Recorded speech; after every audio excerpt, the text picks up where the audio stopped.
where would Nick Kyrgios like to close off his tennis career? So like a year, 2 years time, what does it look like? I mean, in an ideal world.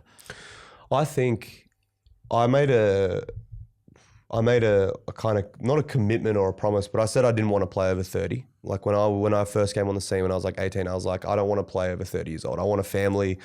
I would like a kid before 30, and I would like to have a big family and I want to be present with them. Like hopefully I can build something outside of the tennis as well, which I'm doing now, and I'm able to just be present with my family and give them as much learning and time as possible. So I would say probably a year or two, I think I will be playing tennis for. I think and I don't want to be one of those players that fizzles out. Like I want to go out on my own terms and go out basically competing for some of the biggest tournaments in the world.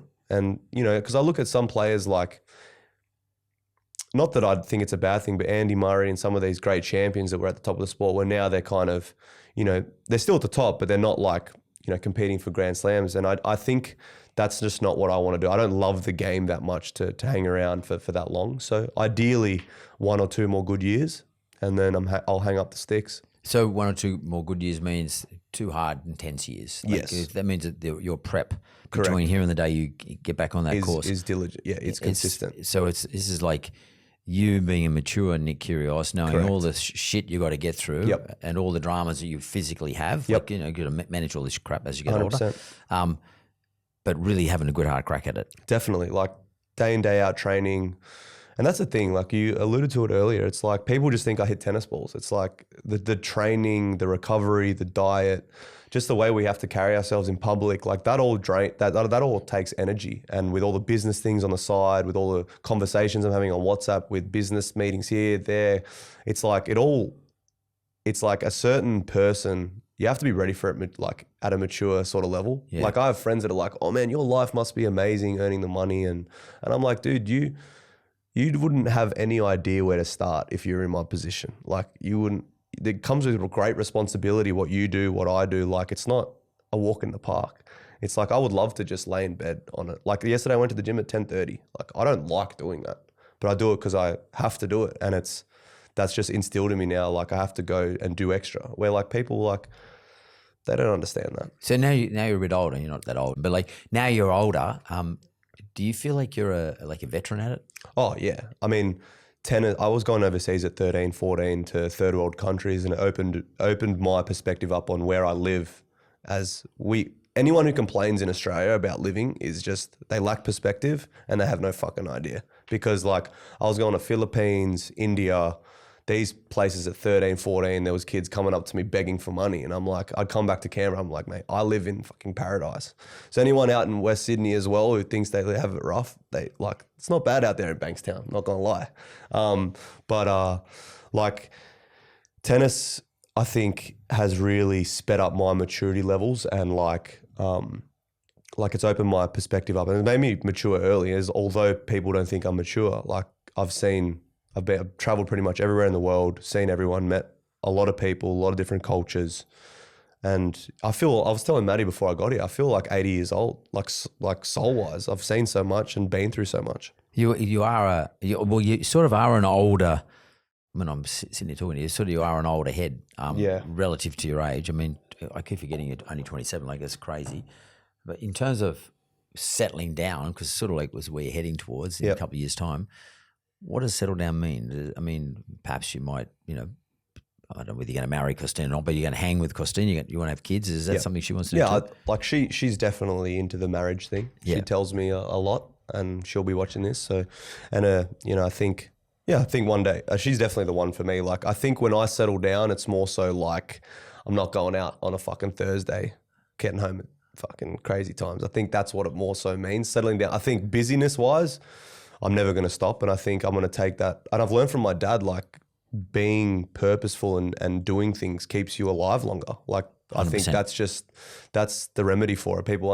Why people get sick, and then they and it's because they have no stimulation, or they don't keep themselves active. Obviously, if something comes about and it's a sickness, obviously you can't do much about that. But I'm just talking about inactiveness. I just take a page out of my dad's book. I'm always going to be active, and that's what I'm going to be doing. But settling down, I think it's more so just not stressing her out as much. Would you like to have kids? Definitely. I want to have a huge family. Yeah, like what does that mean? Like 4 or 5? Yeah. I'd love to. And is it Costeen think the same thing? Cos definitely wants kids. I don't think she wants 4 or 5, but she's the one who's got to give birth to them. But I guess that's true. But I guess at this stage I'm paying for them. So. And by the way, you'll pay for that for the rest of your life, because she'll be listening to this for sure. She knows my humour. And what will Costeen do though? What will she continue on doing what she's doing now? Like she's quite a big influence in her own right. Yep. And she's got her own stuff that she sells. Yep. So just take us for the audience who doesn't know who Costeen is. So take us through what Costeen is doing. She's flat out as well. Honestly, and I'm super proud because when I met her, I feel like she didn't really have a direction of where she wanted to go or what she wanted to do. So to see her and her growth over the last 3 years as well, not only has she been there for me and supported me through everything that I have to go through, she's also been super diligent with her work.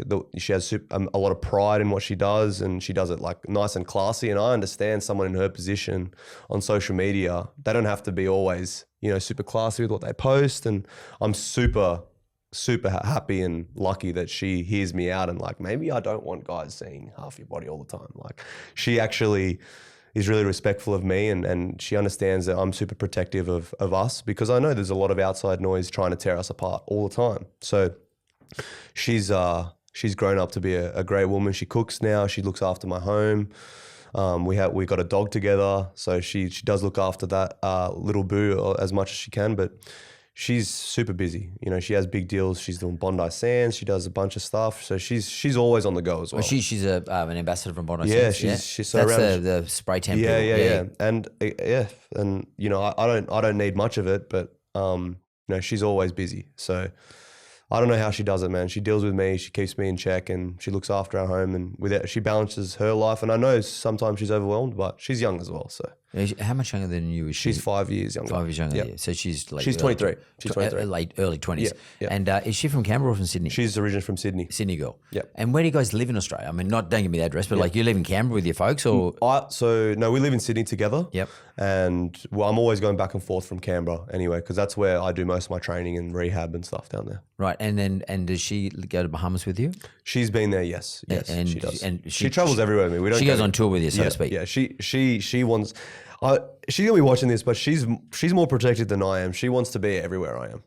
Yeah. I want her there too, but she's like, I don't think she'd be comfortable with me traveling alone and going out and being stuff. who you are. Yeah, exactly. Because do you mind if I ask you this? Like, I mean, it's a tricky question, but like, being, you're a good-looking cat. You're well known. You're a sports person. You're young. You're, well off. Yep. etc.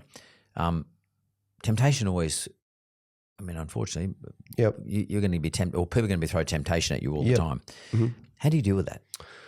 I think I got most of it out early. Younger. Yeah, when I was younger, and I think that's loyalty is a thing where it's like, I have mates where they're like, oh, I'm super loyal. I'm like, you're not loyal. You just don't have options. So it's like when you have options and you continually choose to go back to someone every single day, that's loyal. It's like, do you know what I mean? So it's like, and I haven't always been a great person. Not in this relationship, yes, but in other relationships and when I was younger, getting thrown all that temptation and everything, like I wasn't a good person all the time. So I realized now, like I got into this relationship, I see it long term, and I think I've created boundaries for myself, and she understands that I was someone, before she met me, she doesn't really understand who I was beforehand, and she has nothing to compare me to. Because if she did, she would think I'm an angel now.